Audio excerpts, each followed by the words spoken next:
Shalom anak-anak ini berkati Tuhan. Apa kabarnya hari ini? Teacher berharap semuanya dalam keadaan sehat, aman dalam lindungan Tuhan.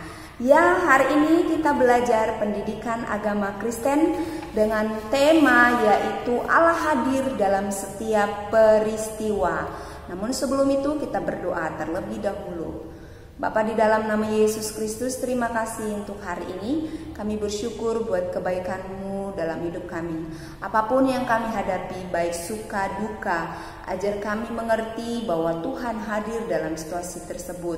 Tuhan memberikan kesembuhan, kesehatan, memberikan pertolongan bagi setiap kami. Dalam nama Yesus kami berdoa dan mengucap syukur. Haleluya. Amin.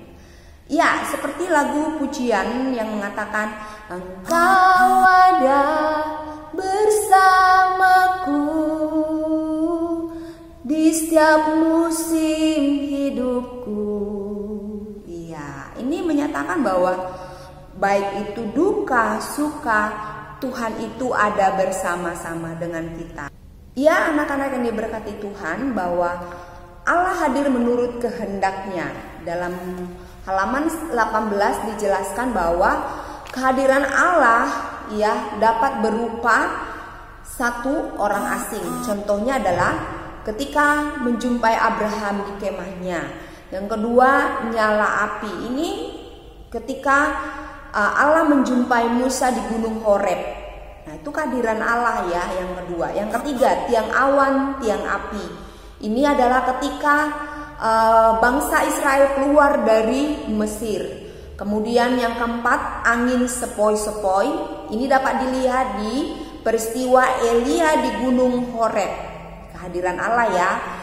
Kemudian ada seperti merpati. Ini dapat dilihat ketika Tuhan Yesus dibaptis di Sungai Yordan. Kemudian lidah-lidah api. Ini dapat dilihat ketika ya para rasul pada saat hari Pentakosta. Nah, ini adalah wujud ya kehadiran Allah.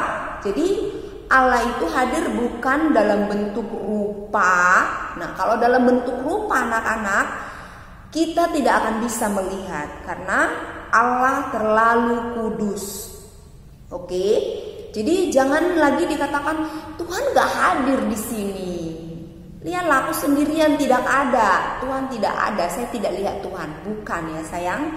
Nah, kita boleh belajar di dalam Alkitab bahwa kehadiran Allah itu berbeda-beda wujudnya.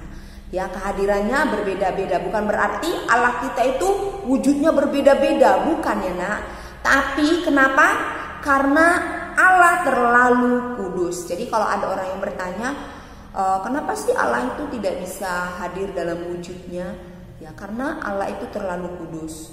Sedangkan ada rasul yang buta matanya ketika melihat cahaya Allah. Siapa dia? Ya, yaitu Paulus. Namun ada satu pribadi yang bisa bercakap-cakap dengan Allah. Itu pun tidak nampak wajahnya. Yang dia nampak adalah bagian belakang. Siapakah dia? Yap, Musa. Ya. Nah, anak-anak, itu kehendak Tuhan. Tuhan itu kudus. Nah, saat ini kita akan lihat video. Kita akan belajar dari dua video berikut ini. Silakan. Mari sama-sama belajar dari janda di Sarafat dan Rasul Paulus dalam penjara.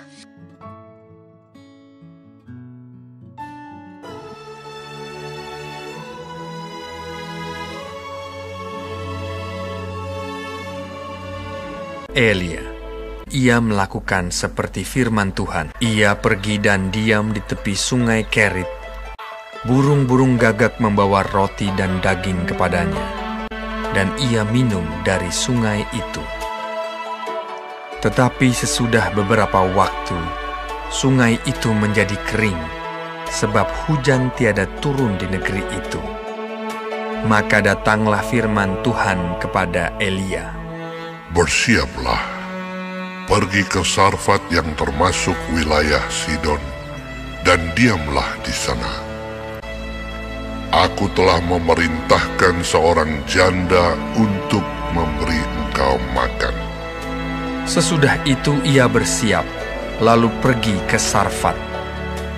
Setelah ia sampai ke pintu gerbang kota itu, tampaklah di sana seorang janda sedang mengumpulkan kayu api. Ia berseru kepada perempuan itu, katanya, "Cobalah ambil bagiku sedikit air dalam kendi, supaya aku minum. Ambil juga bagiku sepotong roti." Perempuan itu menjawab, "Demi Tuhan Allahmu yang hidup, sesungguhnya tidak ada roti padaku sedikit pun, kecuali segenggam tepung dalam tempayan dan sedikit minyak dalam buli-buli. Dan sekarang aku sedang mengumpulkan kayu api dan mengolahnya bagiku dan bagi anakku. Dan setelah kami memakannya, maka kami akan mati." Tetapi Elia berkata kepadanya, "Janganlah takut. Pulanglah, buatlah lebih dahulu bagiku sepotong roti bundar kecil daripadanya, dan bawalah kepadaku. Kemudian barulah kau buat bagimu dan bagi anakmu. Sebab beginilah firman Tuhan Allah Israel.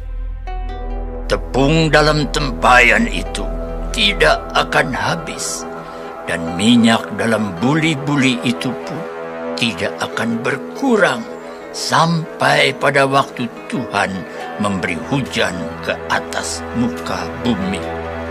Lalu pergilah perempuan itu dan berbuat seperti yang dikatakan Elia.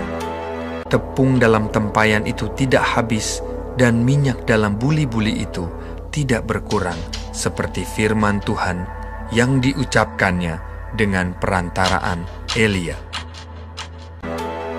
Maka perempuan itu dan dia serta anak perempuan itu mendapat makan beberapa waktu lamanya.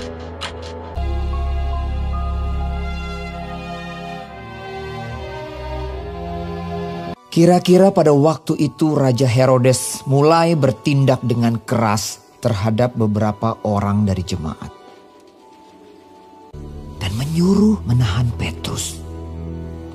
Setelah Petrus ditangkap, Herodes menyuruh memenjarakannya di bawah penjagaan 4 regu, masing-masing terdiri dari 4 prajurit.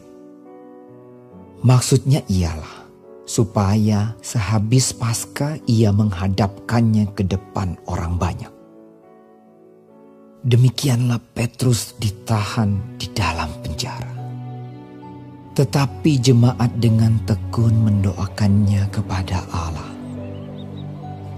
Pada malam sebelum Herodes hendak menghadapkannya kepada orang banyak, Petrus tidur di antara 2 orang prajurit, terbelenggu dengan 2 rantai. Selain itu, prajurit-prajurit pengawal sedang berkawal di muka pintu. Tiba-tiba, berdirilah seorang malaikat Tuhan dekat Petrus, dan cahaya bersinar dalam ruang itu. Malaikat itu menepuk Petrus untuk membangunkannya. Katanya, "Bangunlah segera." Maka gugurlah rantai itu dari tangan Petrus. Lalu kata malaikat itu kepadanya, "Ikatlah pinggangmu dan kenakanlah sepatumu. Kenakanlah jubahmu dan ikutlah aku." Ia pun berbuat demikian. Sangkanya ia melihat suatu penglihatan. Lalu ia mengikuti malaikat itu keluar, dan ia tidak tahu bahwa apa yang dilakukan malaikat itu sungguh-sungguh terjadi. Setelah mereka melalui tempat kawal pertama dan tempat kawal kedua, sampailah mereka ke pintu gerbang besi yang menuju kota. Pintu itu terbuka dengan sendirinya bagi mereka. Sesudah tiba di luar, mereka berjalan sampai ke ujung jalan, dan tiba-tiba malaikat itu meninggalkan dia. Dan setelah sadar akan dirinya, Petrus berkata, "Sekarang taulah aku benar-benar bahwa Tuhan telah menyuruh malaikatnya dan menyelamatkan aku dari tangan Herodes dan dari segala sesuatu yang diharapkan orang Yahudi. Dan setelah berpikir sebentar, pergilah ia ke rumah Maria, ibu Yohanes yang disebut juga Markus. Dan ketika ia mengetuk pintu gerbang, datanglah seorang hamba perempuan bernama Rode untuk mengetahui siapa yang mengetuk itu. Ia terus mengenal suara Petrus. Tetapi karena girangnya ia tidak membuka pintu gerbang itu dan segera masuk ke dalam untuk memberitahukan bahwa Petrus ada di depan pintu gerbang. Kata mereka kepada perempuan itu, Engkau mengigau. akan tetapi ia tetap mengatakan bahwa benar-benar demikian. Kata mereka, Itu malaikatnya.